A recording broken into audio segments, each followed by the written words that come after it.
Lydia and I went into this project knowing we would learn about the power of strangers. However, our revelations about the experience occurred in different ways than we expected. It's a weird feeling to know someone, but completely from their own perspective. I know all of these things, but I don't know any context about her or her stories outside of the streetcar. It definitely did not feel like as long as it was, or how I anticipated it would feel. I'm really glad that we did it. It's so funny because by the end, I was 10 times more comfortable in my skin. But the only thing that changed was what she knows about me and what I know about her. Why were these walls up, and why did it take this for them to come down? What were we talking about? When we first got on that streetcar, it was just a wormhole from point A to point B. But the longer we stayed there, the more it started to shape into our own environment. The sun starts to set, our postures relax, and conversation just flows out of us. At a certain point, I forget about all the people around me, and I tell Lydia things I don't think I could tell a stranger. The silence is different now. Where the absence of sound used to feel so deafening, now it was a strange comfort.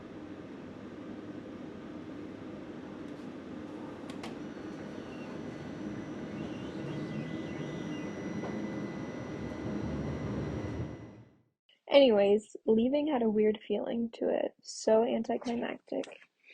Like, what do I do with what just happened? Are we friends? How would we have interacted if we were organically friends? And how is that different from what actually happened?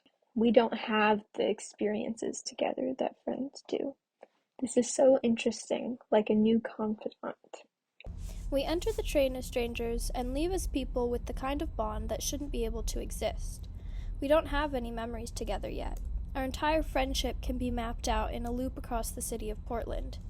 Even in the times we've met after the streetcar, there's a lingering feeling of that place, like our future experience mirrors the first. But Lydia and I also have a good connection, and thanks to that, the hours flew by and we barely noticed how long it had been or where we were going.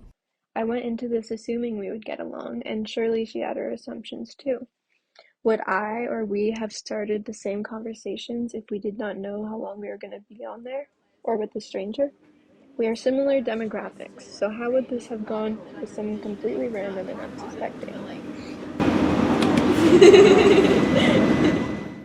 As we shared and exchanged information, we trusted each other more, which was mirrored by the other person. Now a piece of me lives with Ember, and vice versa. Lydia and I met to discuss the piece, and we found ourselves sitting in the same positions as we did that night. I couldn't help but picture a camera pointing at us and imagine each of my movements and expressions from that point of view. I feel like at the start, I was seeing myself through other people's eyes, imagining that we are the center of attention and everybody around is just perceiving us. I think I realized that we weren't in control of the artwork, that we were just moving parts affected by each other's energy.